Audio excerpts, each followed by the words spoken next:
Hi friends, నేను మీ Rajeshwari. Welcome to Adanamma channel. ఎవరికుండదు కరకరలాడే దోశలు తినాలని? మరి ఎంత మూల్యానికి అవసరం లేదండి. మనం హోటల్కి వెళ్ళి డబ్బులు ఇచ్చి కొనుక్కోవడం అవసరం లేదండి. డబ్బులు ఎవరికి ఊరికే రావటం లేదు కదా.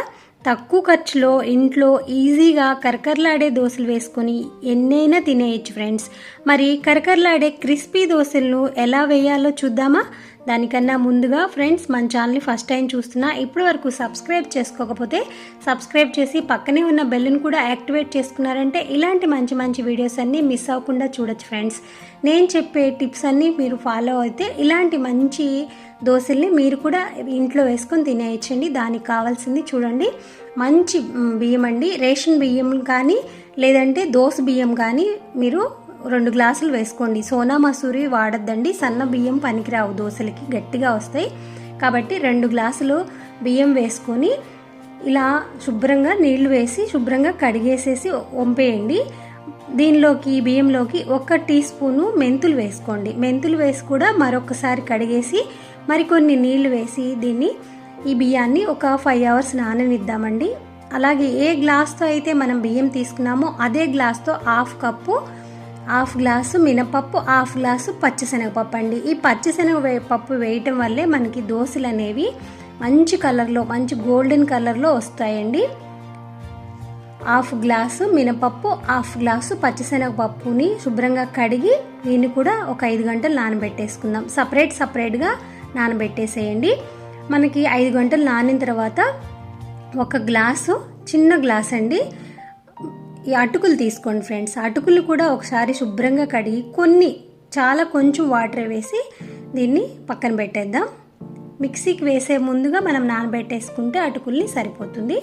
ఇప్పుడు బియ్యాన్ని మాత్రమే మనము ఈ మిక్సీ జార్లోకి వేసి ఎక్కువ నీళ్లు వేసుకోవద్దులేండి. ఈ మాత్రం వేసుకుంటే సరిపోతుంది. వాటరు ఇట్లా బాగా మెత్తగా వేసుకోండి. కొంచెం బరగ్గా ఉన్నా ఏం పర్వాలేదు, మరి ఎక్కువ బరగ్గా ఉండకూడదు. జస్ట్ లైట్గా బరకుంటే సరిపోతుంది దోశకి. నేను ఓన్లీ బియ్యమే వేసానండి, ఎందుకంటే మనకి పిండి అనేది త్వరగా గ్రైండ్ అవుతుంది. అందుకని సపరేట్గా నానబెట్టి ముందు బియ్యం గ్రైండ్ చేసుకున్న తర్వాత ఈ పప్పుల్ని వేసి అటుకుల్ని కూడా వేసుకొని కొంచెం వాటరు, మీరు బియ్యంలో నానబెట్టిన నీళ్లు పారబోయేద్దండి.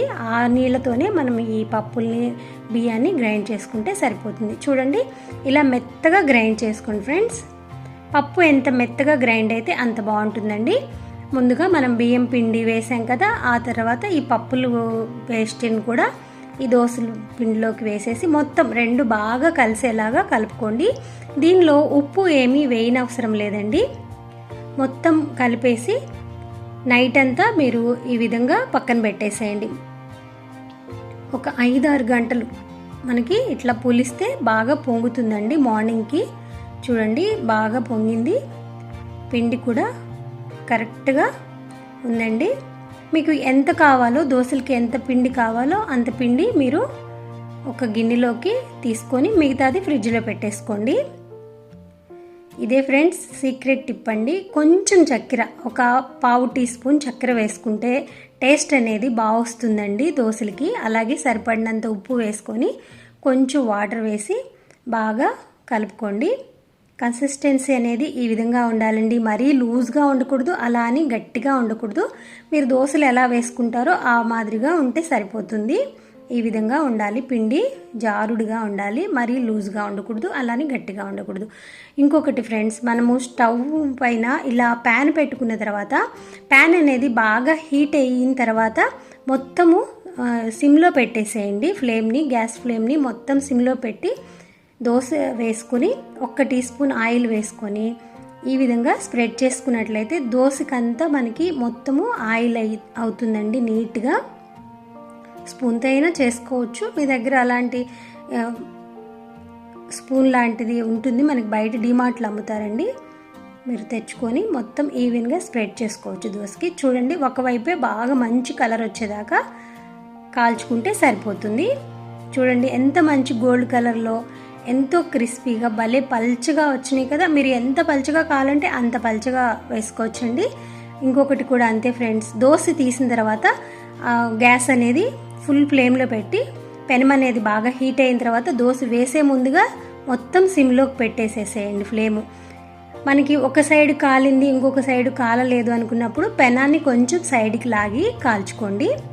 చూడండి ఎంత పల్చగా, ఎంత మంచి కలర్లో, గోల్డ్ కలర్లో చాలా క్రిస్పీగా పేపర్ లాంటి దోశలు వచ్చేసినాయి ఫ్రెండ్స్. చాలా కరకరలాడుతూ ఎన్ని తింటామో లెక్కలేనన్ని తినేస్తామండి. చాలా రుచిగా ఉంటాయి, టేస్ట్ అనేది సూపర్గా ఉంటాయండి. మీరు ఎప్పుడు వేసే దోశల కన్నా ఒకసారి నేను చూపించిన విధంగా మీరు ట్రై చేయండి, మీకు కూడా నచ్చుతాయి ఫ్రెండ్స్. ఈ వీడియో మీ అందరికీ నచ్చింది అనుకుంటున్నాను ఫ్రెండ్స్. నచ్చినట్లయితే లైక్ చేయండి, మీ ఫ్రెండ్స్కి రిలేటివ్స్కి షేర్ చేయండి, మన ఛానల్ని సబ్స్క్రైబ్ చేసుకోవడం అస్సలు మర్చిపోద్దు. బాయ్ ఫ్రెండ్స్, నమస్తే, హ్యావ్ ఏ గుడ్ డే.